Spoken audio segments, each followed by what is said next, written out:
বন্ধুরা আমি আজকে একটা নতুন রেসিপি করব মৌরলা মাছ দিয়ে আর চাল কুমড়োর তরকারি। বন্ধুরা দেখো কত চাল কুমড়ো হয়েছে এখানে। এই চাল কুমড়োগুলো তো পেকে গেছে, এগুলো তো রান্না করা যাবে না, তাই এখান থেকে রান্না করার জন্য আমি একটা ছোট চাল কুমড়ো নিয়ে নিই। বন্ধুরা আমি এখান থেকে একটা কচি চাল কুমড়ো নিয়ে নেব তরকারি করার জন্য। বা চাল কুমড়োটা আমি কেটে নেব,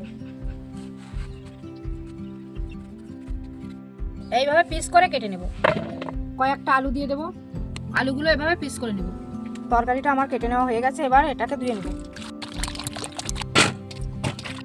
এগুলো মৌরলা মাছ কেটে ধুয়ে নিয়েছি, মাছে লবণ হলুদ মাখিয়ে নিয়েছি।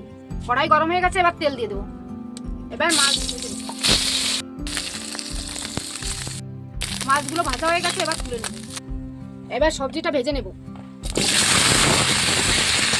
লবণ দিয়ে দেবো, দিয়ে দেবো, জিরা কাঁচা লঙ্কা দিয়ে দেবো। এবার ভালো করে ভেজে নেব।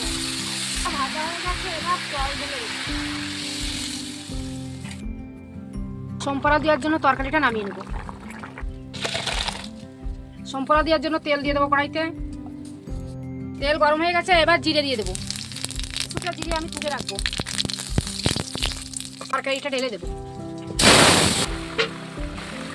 এবার এই মৌরলা মাছগুলো দিয়ে দেবো তরকারিতে। রেসিপিটা আমার কমপ্লিট হয়ে গেছে, এবার জিরে বাটাটা দিয়ে দেবো। বন্ধুরা রেসিপিটা আমার কমপ্লিট হয়ে গেছে। বন্ধুরা যাদের হাই প্রেশার আছে এই চাল কুমড়োর তরকারিটা খেলে তাদের হাই প্রেশারটা অনেক কম থাকবে।